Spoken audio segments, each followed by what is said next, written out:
Hi, and welcome to Northwest Book Talk on KXRW 99.9 FM, your go-to source for writers, readers, sellers, and book lovers of all types. I'm your host, Patty Grasher, and today we're diving into the world of book coaching and developmental editing. Whether you are a first-time author or a seasoned writer, crafting a compelling narrative can be and is a challenging journey. That's why I'm excited to have Abigail Raeke with us today. For Abigail is not only a seasoned book coach, but also a highly skilled developmental editor who helps authors transform their ideas into polished, market-ready manuscripts. In today's interview, we'll be discussing the critical role of a book coach and the ins and outs of developmental editing. These essential services can elevate your writing to the next level. So, if you are ready to unlock your story's potential, stay tuned. This is a conversation you won't want to miss. Welcome, Abigail, to the program. Thank you so much for having me. What's the difference between a developmental edit, a manuscript evaluation, and work with a book coach? Because I think that pretty much covers the whole show. Yeah. No, that's a great question. So traditionally, a developmental edit is taking a look at your whole book on every level. We're looking at high level, is the plot hanging together, down into, nuances of dialogue and language and voice. It's everything. I sort of call it like a fire hose of information for authors, because if you go for a developmental edit, you will often get back, 24 pages of notes from an editor. Some can be even longer. And for newer authors that maybe are still building all the tools for their tool belt, it can be very overwhelming.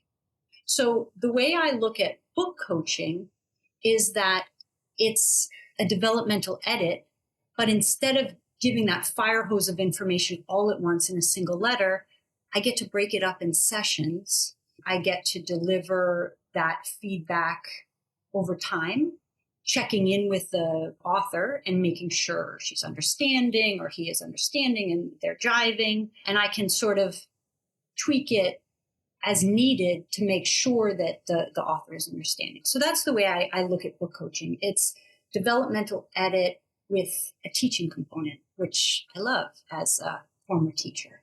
A manuscript eval is not everything. It's really looking at your higher level structural pieces and making sure that those are sound and in place. Because part of the problem is if you don't have your story fundamentals solid, it's not really going to matter some of the other feedback, craft level feedback that you're getting. And sometimes I've found authors can get derailed or they can get focusing sort of on the wrong things, like the cart before the horse. If they're doing some of the nuanced edits before they've really made sure that their structure is in place. So manuscript eval is usually a bit less expensive than long-term coaching or a full developmental edit, but it makes sure that you have all those fundamental pieces in place so that you can move forward with a great, solid book. Right. So I'm going to just make this personal because I've started writing like a cozy mystery, right? And then I got to the point, the not even the muddle in the middle. I got the muddle in the beginning. So for someone like me who's like, yeah, we want to write something. I've done, a lot of nonfiction stuff, but not fiction, right? So, and that's like a whole new experience. It's got to be you. You know what I mean? It's kind of dependent on you, what you put out there. It's not gathering information. It's, putting yourself out there in the form of a story. So in my case, because I want to finish the book, I'm almost thinking that I should go with a book coach, because it's rather than struggle in the beginning and then try to fix up what I've started. And I know there's different approaches to that. What are some of the different approaches that authors have come to you with? Yeah, that's a great question. And to your point, absolutely, a book coach can be so helpful when you know you've got a good story, you've got the drive and the discipline and you want to get it done, but you just need another person to help you sort of unknot some of those knots, to get that full job, especially if you're working in one of, mystery thriller that really do have important turning plot points that need to be hit. So book coach that specializes in your genre can do wonders. I joke, it's sort of like, you get another head in the game, which is so rare because, another educated head in the game that really knows story and story structure and can help you move through that muddy middle. So I think the second part of your question was, at what stages do writers come to me?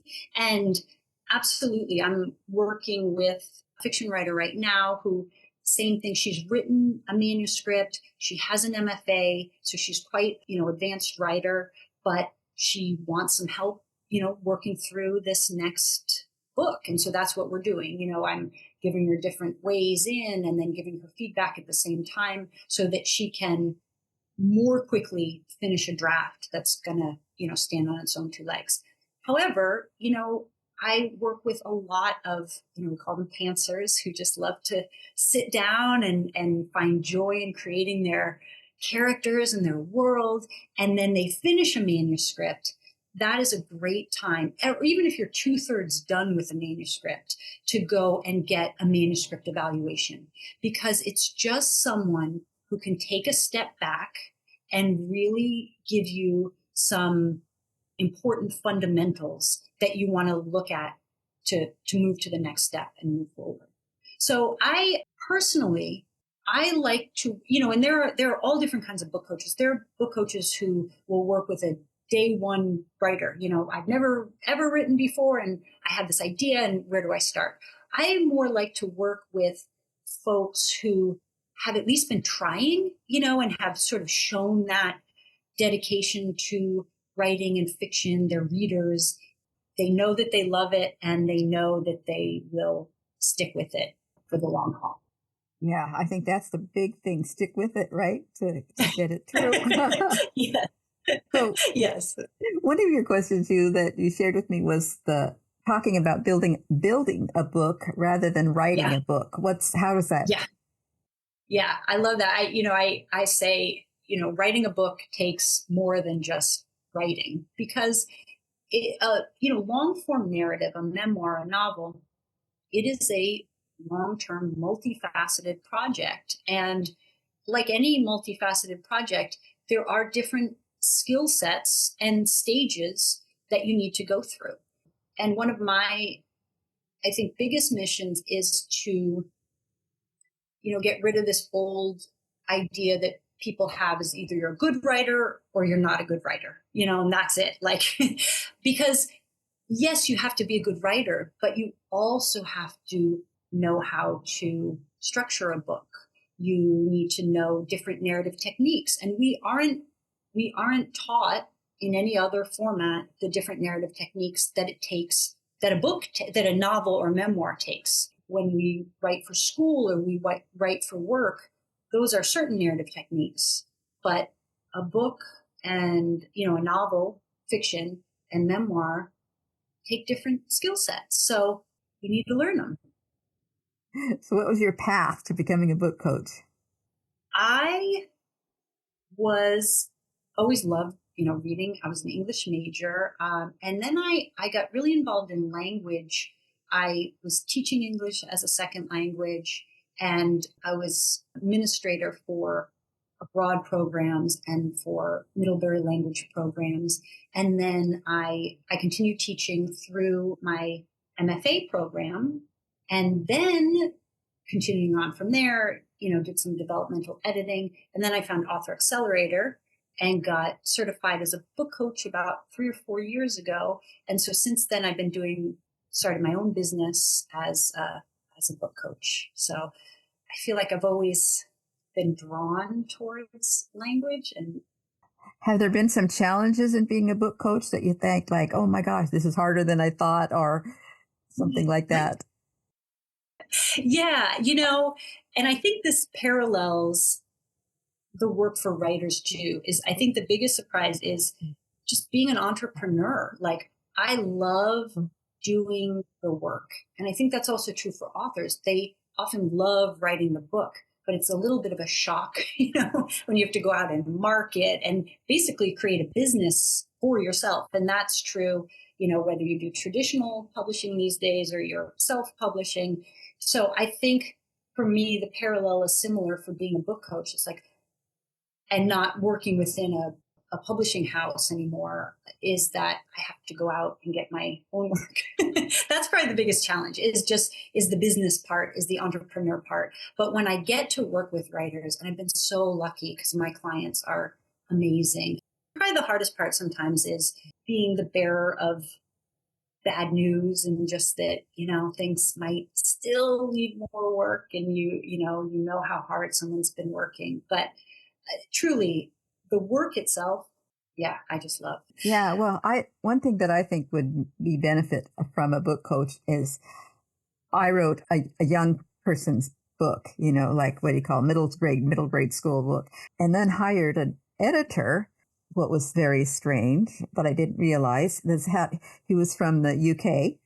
And there's such a difference in how people express themselves in the UK and the American. So what I figured was okay as an American talking, it was like, heck no, like you're way off base. And then, so it really didn't work. So I would say, just as a warning to somebody looking for a book coach, not only find one that's in your genre, but find one that recognizes the area you're living in, because that can make a huge, huge difference.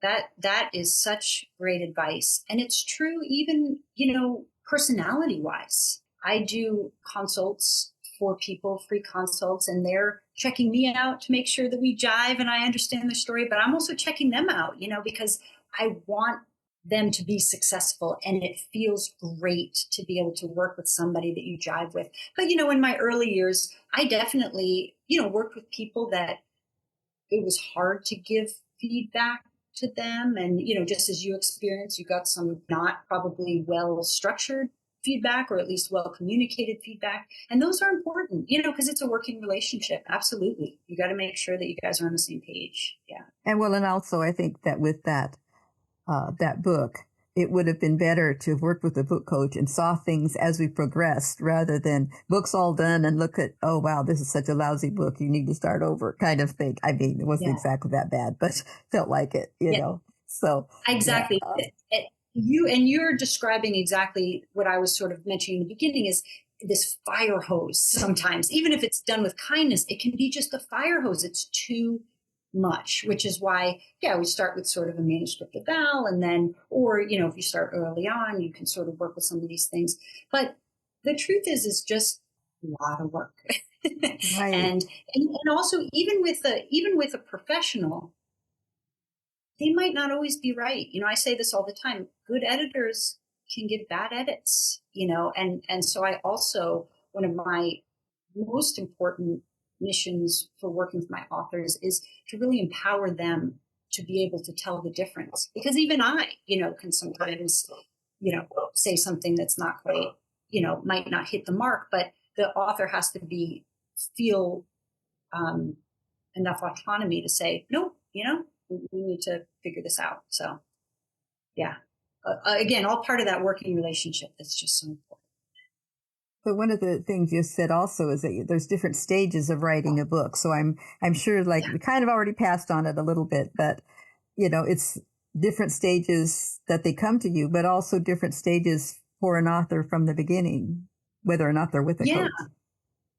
Yeah, definitely. I mean, part of the stages that I talk about help me communicate to authors all of the different skill sets and the different areas that we need to be sure that we're working in. If you want, I can give a little rundown about and this is my technique. This is the way I sort of talk about it. But if you want, I can sort of give the five phases. So, you are listening to Northwest Book Talk on KXRW FM. We pause for a short appreciation of our sponsors. When we come back, Abigail Raeke will share with us the 5 phases of building a book. KXRW programming like this is made possible with the support of The Columbian, proud to be Southwest Washington's leading news source.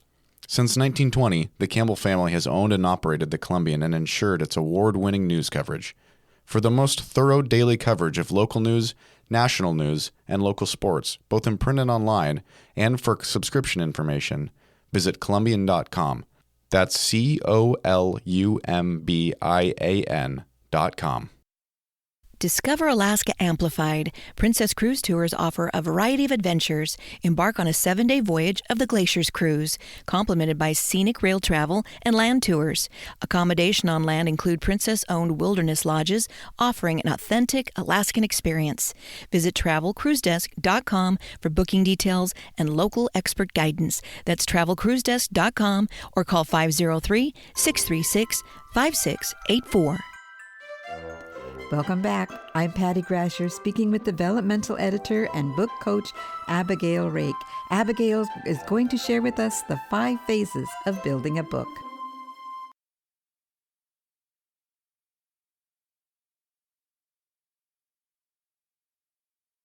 The way I break it down is into 5 phases of building a book. And the first one is the exploratory or the generative phase. And this is the phase that pantsers love, sit down and write and explore your story. And this is essential, for any writer. It's so important to be able to just get those words on a page, get that story out of your imagination and onto the page. But I like to break out this phase because I've seen over the years writers putting way too much pressure on their first drafts. They're trying to do too much in the first draft, and you really just have to trust your intuition and get it out on the page. And then in the second phase, you want to look at the story fundamentals that I mentioned, and those are making sure that you have a tight present story timeline and what exactly that is. You want to know what your character arc is, and sometimes it's a positive character arc, sometimes it's negative, sometimes it's flat. But in a flat arc, you have to make sure that then there's some change on the characters around them. So there's all these different ways to do it, but you've got to make sure you've got some sort of character arc, and then also your present story drive, which are your plot points. So it's too much, to go into, but that's basically what story fundamentals are. Then the next part is narrative technique. I touched on this a little bit in that there are different techniques to writing a book. Another sort of big sticking point that I see for readers is, they sit down and they write a book. They just write. And this is where I really get into, you have to build a book. There are different techniques like summary and narration speed up time, and they can condense events.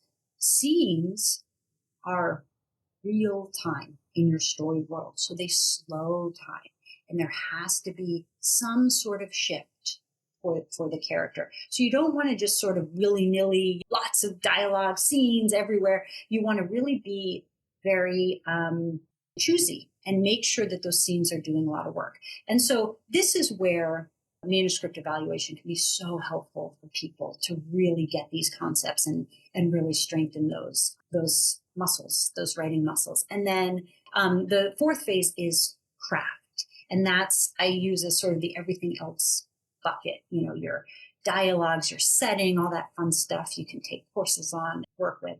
And then finally, the fifth phase is sentence structure. And that's also very self-explanatory to writers. But I put that in the fifth phase because really I want to make the point, let's not be polishing sentences until we're sure we've got 1, 2, 3. You've got a lot of writing, you've got your material, we've figured out what your story fundamentals are, and we know what narrative techniques you're going for. After that, you can really start honing your craft and your sentence structure. So. All right, very good. So let's switch genres.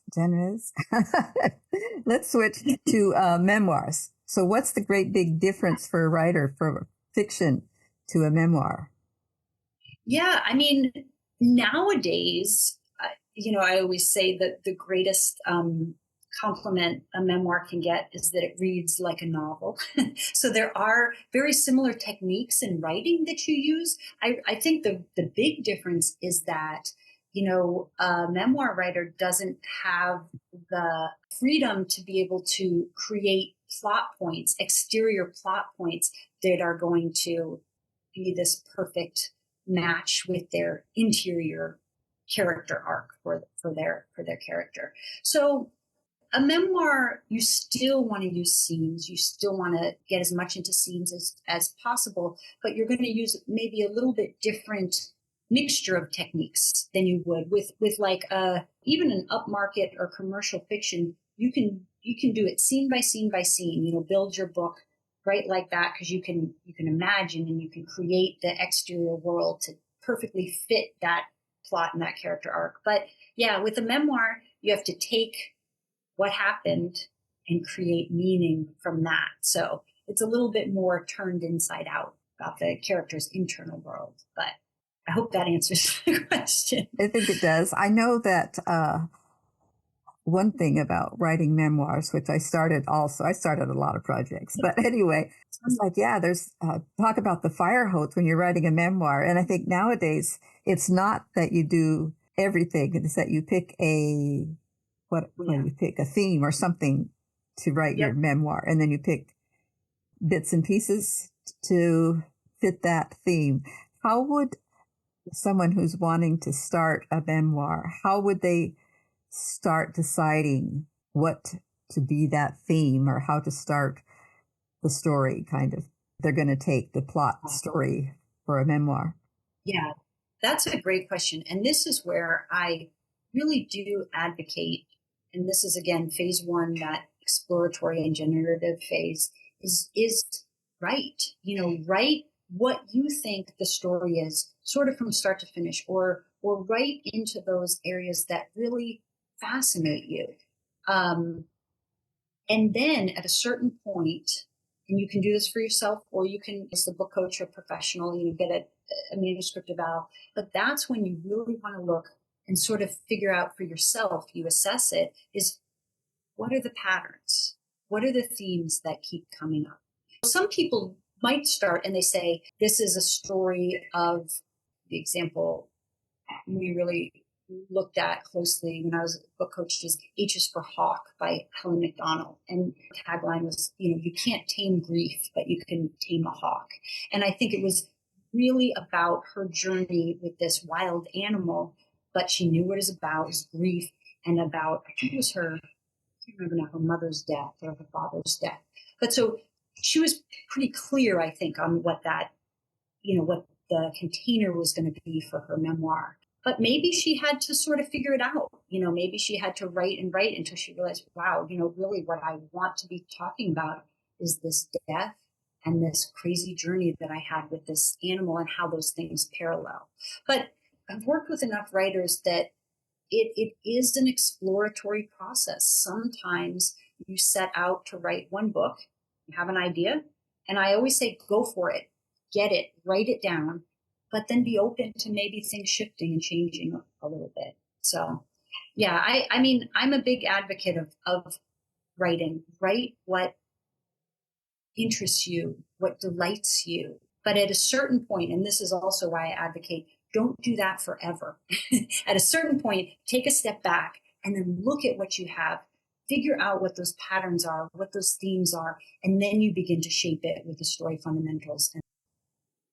So the final thing is, how about historical fiction? What's the difference between memoir, which is yourself, historical fiction, and regular fiction?